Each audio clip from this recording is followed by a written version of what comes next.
I want you to let me know if you've seen this more recently. Posts or quotes or sayings on social media that have messaging around how it's your responsibility to meet your own needs. Have you seen that? I want to know. Because I have been seeing that a lot lately.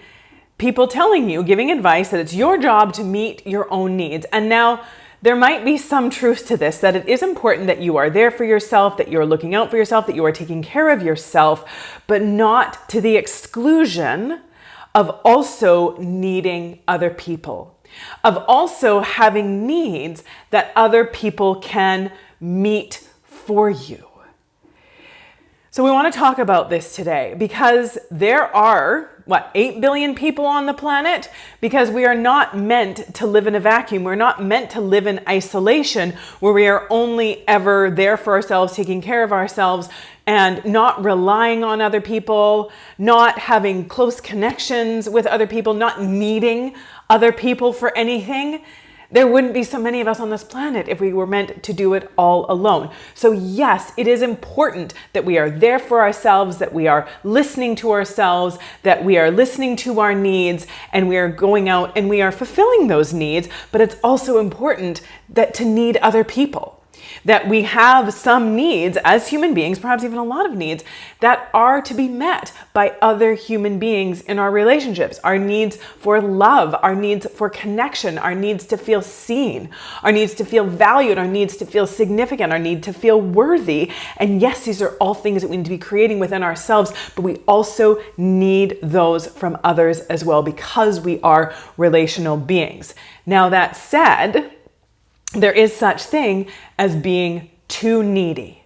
And so I want to talk to you today about some signs to look out for that perhaps you are being too needy in your relationships and kind of crossing over that line from sort of those healthy relationship needs into ones that are just not really serving. Maybe it's causing you to have some unhelpful dynamics in your relationships. It's causing you a lot of extra anger or frustration or feeling lonely or feeling isolated or feeling rejected because these needs are too great for what somebody else can actually meet for you in a healthy way. So let's talk about these today, signs that you might be crossing over into being too needy from that place of sort of more of that healthy, helpful neediness that we all have. And it is a natural, normal, and actually healthy part of being human.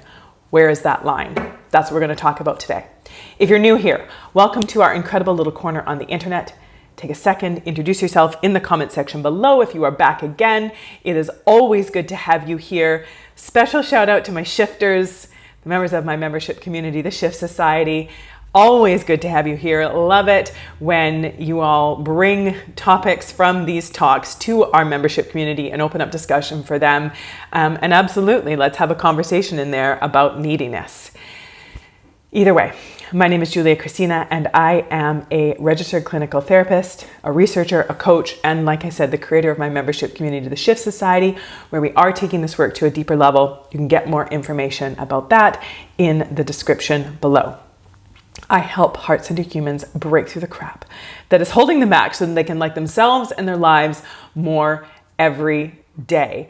And yeah, being overly needy can be getting in our way. Like I mentioned, it can be one of those things that really trips us up, that gets us into a space of feeling really lonely if we are relying on other people too much to meet our needs in too intense of a way. And what can this look like? When does it become too much? And the first thing we want to talk about here is when you are always sort of fishing for compliments. Now, for me, my love language is words of affirmation.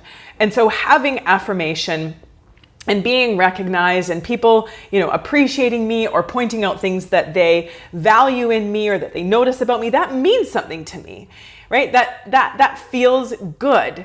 But when we kind of cross over from desiring and enjoying and feeling good, when other people notice us and point that out and give us those words of affirmation, to constantly kind of seeking it out in an anxious way.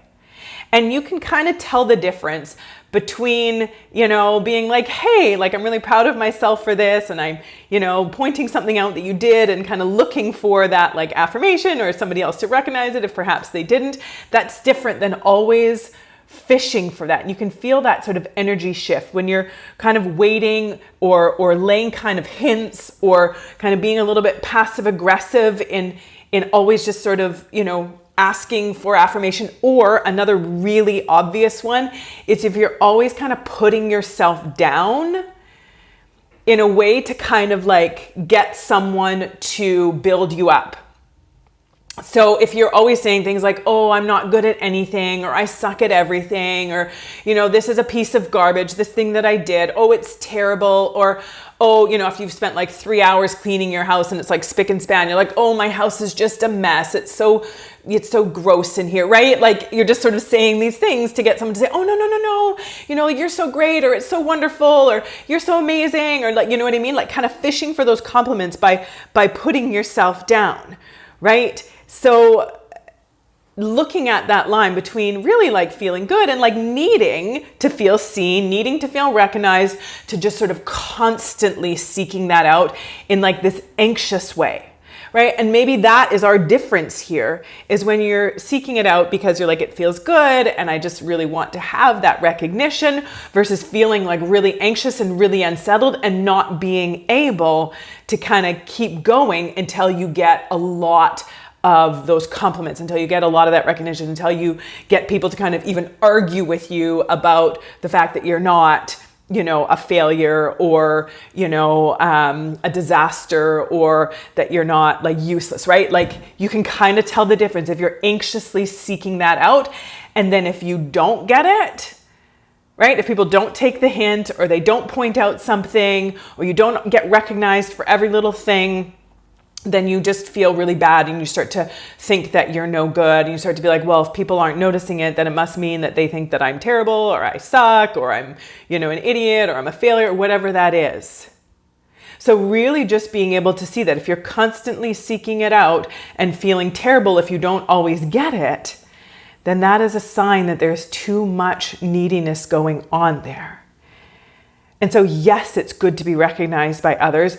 And we also need to be taking the time to be proud of and recognizing ourselves, so that it feels good when other people give it to us, but we're also giving it to ourselves, so we're not solely reliant on other people for that validation. We also have, this sense of value that we have within ourselves. So really working on that within yourself.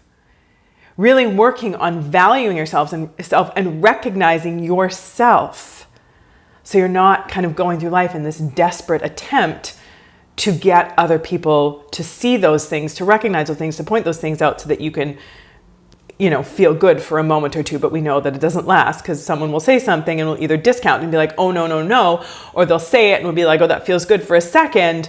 But then if we don't have any of that sense within us, we don't have any of that self-value and self-appreciation and self-recognition, then we're just going to be seeking it out immediately again in these unhelpful ways from other people. The next sign that you are too needy is that you get overly jealous when someone that you're close with is also close with other people. So this could be your partner, right? This could be your partner. This could be a spouse. This could be a boyfriend or girlfriend. This is just like that person that you don't want them to have other relationships. And then we start getting into codependence, which is a whole other topic that I have covered here. And perhaps we need to talk a little bit more about that, because it seems to be coming up a lot for people. But when we are so dependent on someone else only having us in their life in order to feel like we matter, then it starts becoming becoming unhelpful for us, right? When we need to be needed by somebody else and get threatened if they need other people in their lives, if they want other people in their lives, if they have some needs that are met by others in their lives, we feel very threatened by that. We get really jealous about that. And maybe it's not a partner, maybe it's a good friend. And I know that I used to really struggle with this, and I've talked about this here before. growing up with a lot of codependence in my family, and then becoming very codependent as a young adult in my 20s. And, with like my best friend, feeling really threatened if she would have other people that she wanted to spend time with, right? Feeling really threatened by other close relationships in her life because I needed her to just need me. In order for me to feel significant, in order for me to feel valued and important, I kind of created this idea that, it'd been taught to me this idea that exclusivity is the key to being important. And so getting really jealous, feeling really threatened when someone that you're close with, if it's a partner, if it's a good friend, if it's a close family member, right? When they want other people in their lives, when they need other people for different things in their lives, we start to feel like we are not needed, right? It's like all or nothing. Either you need me, exclusive me, or you don't need me at all. And, I'm not valuable and you don't care about me and you don't want me, right? And then we start to kind of get into that, rejecting someone before that they can reject us. And we kind of get we have to have this all-encompassing relationship with this person or they don't care about us, right? It can be into that black and white thinking. And so really just looking at that, are you needing this person to only want or need you? Instead of understanding that someone else having other relationships in their life does not mean that they don't also need, want, or love you. That there is space for more. That your partner can have close friends, people that they go to, people that are important to them. And you have to talk about and figure out where is that line. What you are both comfortable with relationships when your partner has relationships with someone of the attracted gender. So if you're in a same-sex relationship or if you're in a heterosexual relationship, that, whatever that is about whoever the gender is that the person is attracted to, just really figuring out where is that boundary? What are people's comfort levels, and having those grown-up conversations around that. And figuring that out, because there can be a little bit more nuance out there. It's not always so clear cut. So that's to figure out, but also just recognizing, am I thinking that I don't matter if this person doesn't exclusively need me? Am I needing, right? Am I overly needing them to overly need me? And that is being too needy. We are relational beings. All of us value different relationships and need different people in our lives to be fulfilling different needs of ours. And that is normal and that is adaptive. So if you are finding that you are exclusively thinking that you need a certain person and thinking that they should exclusively be only needing you, to be taking a step back and get curious. Why am I feeling so threatened by this?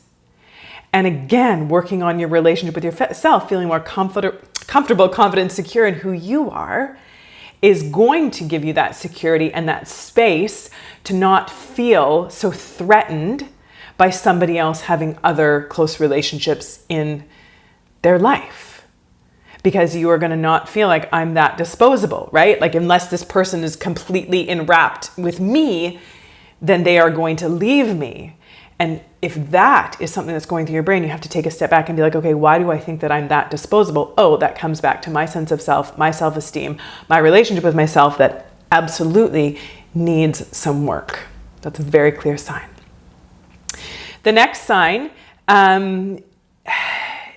is that you get depressed when you have time to yourself. Now, for my introverts, you are like, I love having time to myself. Having time to myself is a joy. It is bliss. It is rejuvenating. It is exciting. I love spending time with me.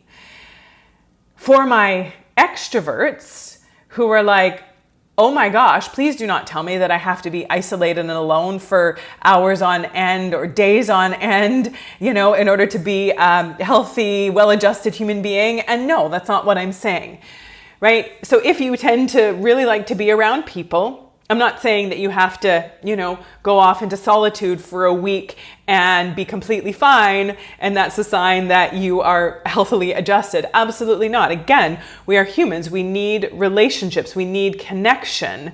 All of us, even introverts, and I know that you know this already, but introverts tend to be a little bit more okay with some alone time.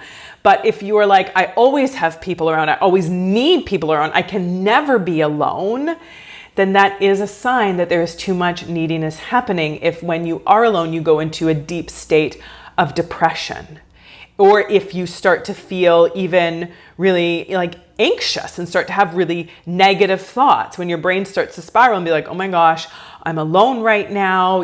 I'm completely alone. There's no one here for me. No one really gets me. No one really cares about me. I can't handle this. I can't do this. I need people around all the time in order to feel like I am valued, to feel loved, to feel important, instead of just knowing that, right? Instead of just knowing that I am valued and I am important and I am lovable when I am alone.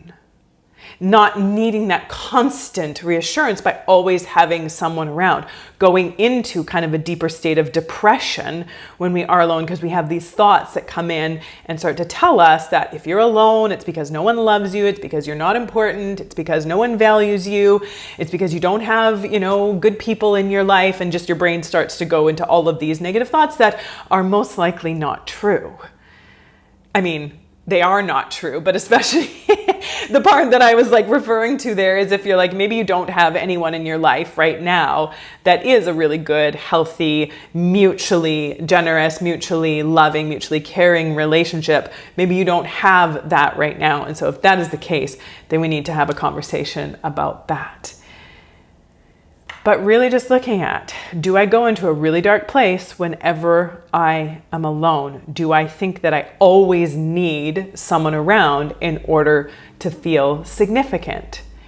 And if that is the case, then it is important that you start working on feeling significant to yourself, within yourself. Of course, we need relationship to feel connected, to feel loved, to feel valued, but we also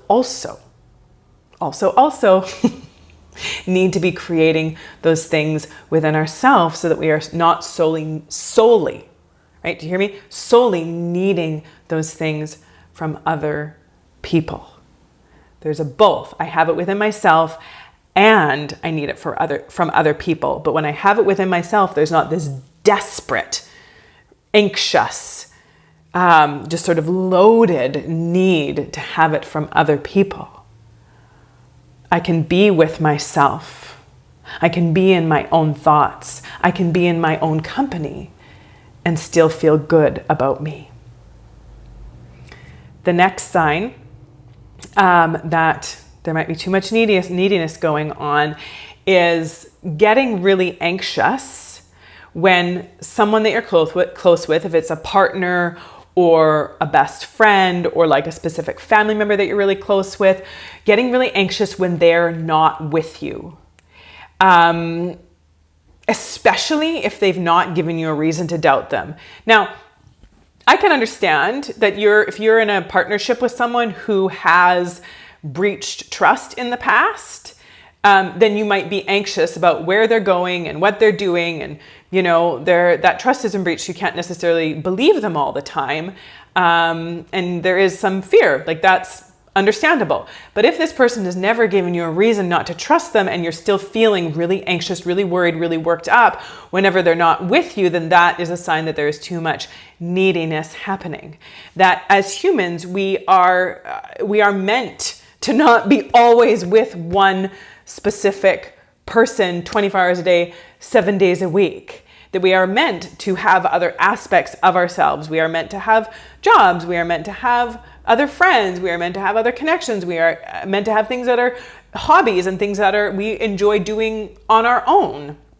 Not all the time, right? There has to be, a certain level of overlap with people that we're close with in order to maintain that closeness.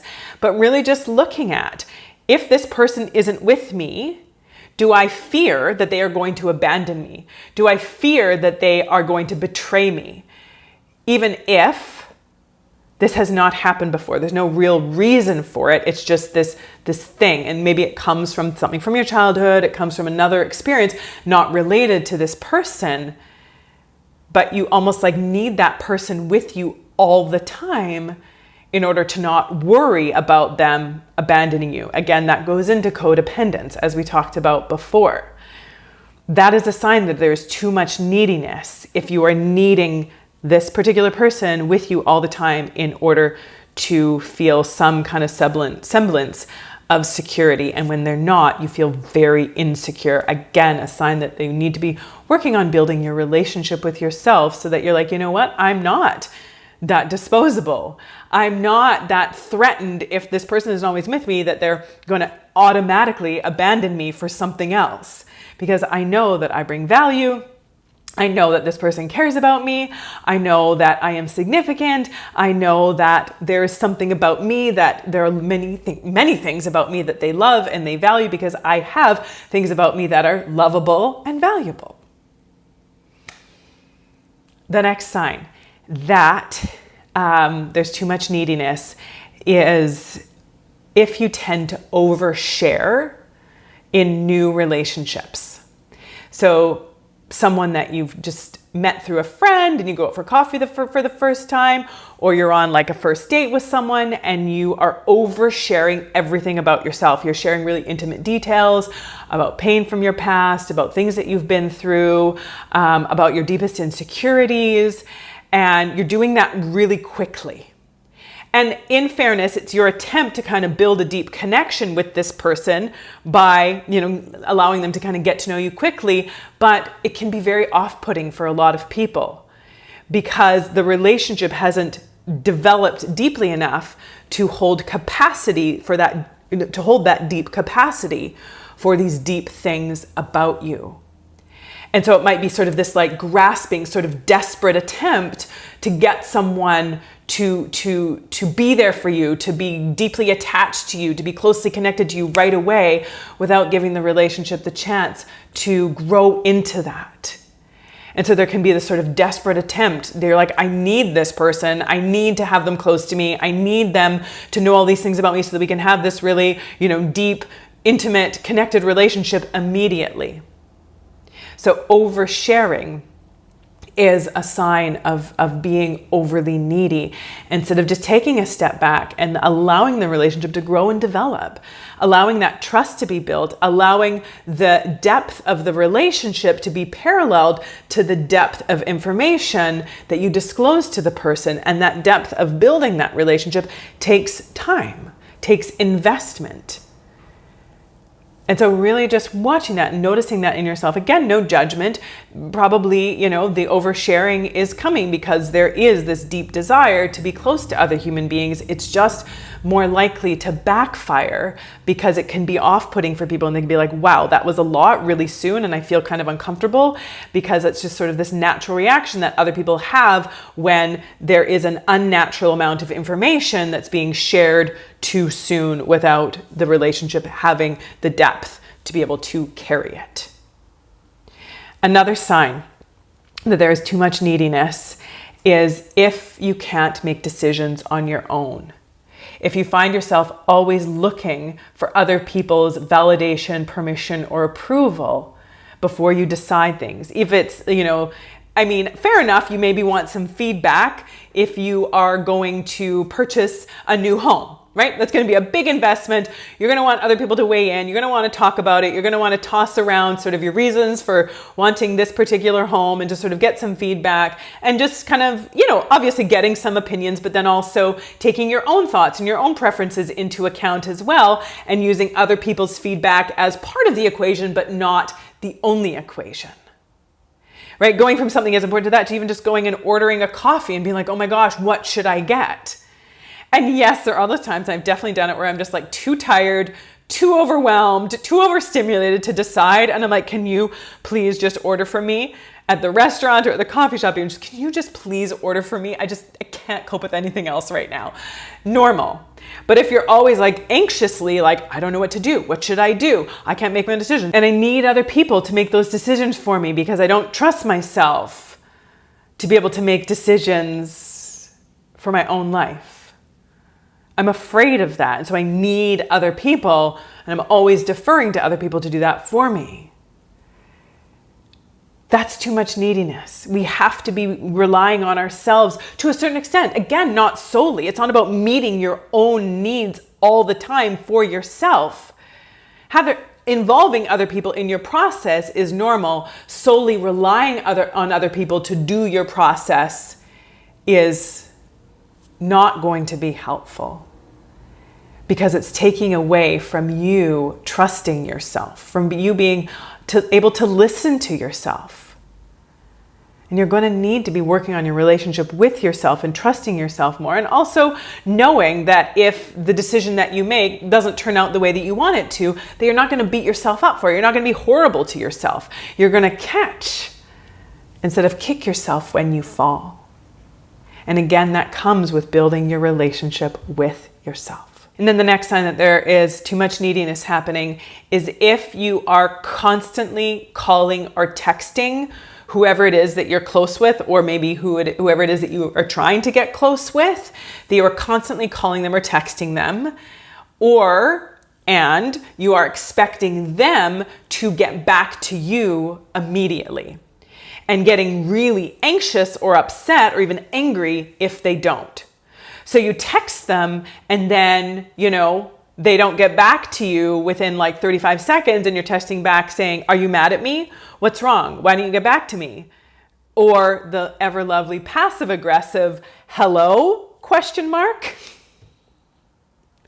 And so we're really just looking at, am I needing people to get back to me immediately? And if they're not, what am I making that mean? Am I making it mean that they're ignoring me, that I'm not important to them, that they don't care about me, right? And am I doing that? Am I creating all of these stories that are making me feel terrible, that are making me feel anxious and desperate, and I need people to reply or respond to me immediately, or I'm going to wind up getting upset about it. Now, fair enough, if it's like something pretty timely that you want to hear back about, you might follow up after a few minutes and be like, hey, just need to hear back about this. It's time sensitive. Or if it wasn't time sensitive, you texted them in the morning and you haven't heard back to them by evening, maybe following up in case they missed it, because some people get a lot of texts and aren't always able to reply immediately. I know from my own experience, I'm not always able to reply immediately. I might see it, not be able to reply to it because the situation I'm in. It just becomes like, it just sort of not forget, but it kind of falls out the back of my head. And I guess I do. I forget to get back to the person. So if they follow up later that day and they're like, hey, I just wanted to make sure you got my text in case something else came up or you got distracted, or even just saying, I just wanted to make sure you got my text about this. Maybe I'm like, oh yeah, that's completely reasonable, because that does often happen. It slips my mind that I saw the text and I haven't gotten back to the person yet and I'd planned to get back to them. But really just looking at that, am I getting really anxious or really upset if someone doesn't get back to me right away? What am I making that mean? That they don't care about me, that they don't value me, that I'm not important to them, that they have better things to do, right? They might have other things to do and they're not able to drop everything all the time, but that doesn't mean that they don't still value you and care about you, right? So just really paying attention to, what am I making this mean? Am I making myself feel terrible because this person doesn't need to reply to me exactly in the moment that I think that they should? So paying attention to this, often a sign of overly neediness and sort of a rule of thumb is if you find yourself getting overly anxious in otherwise fairly healthy relationships. Now, in the Shift Society, we've been doing a lot of work on attachment, and we've been doing workshops on attachment and just really looking at our attachment styles and how to have, to have more healthily, is that a word? I'm going to make it up if it isn't. More healthily attached relationships in our lives. And you guessed it. One of the keys to that is having a more healthy relationship with ourselves. And really seeing that, yes, there are some relationships that are going to trigger our insecurities because the person is doing a push-pull, because the person is being really inconsistent, because, they they might be triggering a lot of our deeper insecurities with things that they're doing that are not consistent or reliable or respectful. Then yeah, we are going to tend to be more anxious in that relationship. But I'm talking more about relationships that are otherwise the person is following through, the person is being consistent, the person is being reliable and respectful, and we're still getting really needy and really anxious in the relationship. Then that is a sign that we are being too needy and that we need to work on building up our relationship and our sense of security within ourselves by learning to trust ourselves more. If that's something you want help with, I have a guide, really accessible. It's the simple steps to self-trust, and that's going to walk you through the key steps to build a healthier, more solid, secure relationship with yourself. It's got some important exercises and meaningful questions that are going to help you deepen that relationship with yourself. You can grab that. That is in the description below. That's going to really help get you started. And also really looking at these things, as we talked about today, what is it? Why am I feeling so insecure? Why am I not believing people? Why am I not giving myself at least somewhat what I am desiring from others? Why am I not reassuring myself? Why am I not valuing myself? Why am I not building myself up? In addition to also wanting that and needing that from others, but in addition to, I don't do it to the exclusion of others, and I don't rely on others to the exclusion of myself. Getting curious about that, doing some work around that. If you want help with it, get the simple steps to self-trust, and also get on the wait list for the Shift Society, because we go deeper into these topics in there. We do the work together, and you get supported and held accountable and have a community of others and myself with you there along the way. So you can get more information about the Shift Society. Grab the simple steps to self-trust while you wait for the Shift Society to open. Get on the wait list for the Shift Society so that you know when we open up, because we only open up a few times a year. So you want to make sure you're on the wait list so you don't miss it, because we open up a few times a year for a short amount of time. Let me know. Where are you at? What connected with you? What are your thoughts? How did you find this helpful? Would love to hear that in the comment section. Until next time, take good care of yourself. Take good care of those around you. Bye for now.